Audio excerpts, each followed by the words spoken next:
Hello friends, welcome to Indian சமையல். இன்றைக்கி நம்ம பார்க்க போகிறது தாளிச்ச தட்டை கொழுக்கட்டை. அதுக்கு நான் ஒரு 1 1/4 டம்ளர் அளவுக்கு பச்சரிசி மாவு எடுத்திருக்கேன். அதில் கொஞ்சமாக உப்பு சேர்த்து நல்லா மிக்ஸ் பண்ணிவிட்டேன்.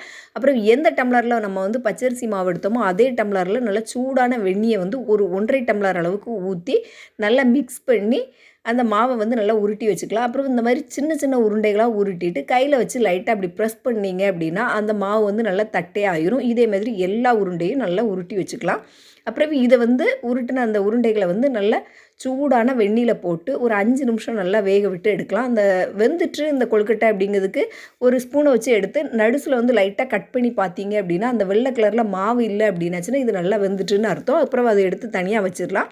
அப்புறம் ஒரு கடாயில் 1 டேபிள் ஸ்பூன் அளவுக்கு ஆயில் சேர்த்து அதில் கடுகு சேர்த்து கடுகு நல்லா பொரிஞ்ச உடனே ஒரு 2 காய்ந்த மிளகாய், கொஞ்சமாக கறிவேப்பிலை போட்டு இந்த ஆல்ரெடி நம்ம வேக வச்சுருக்க அந்த கொழுக்கட்டையும் போட்டு நல்லா விரசி எடுத்தால் சூப்பரான தாளிச்ச தட்டை கொழுக்கட்டை ரெடி.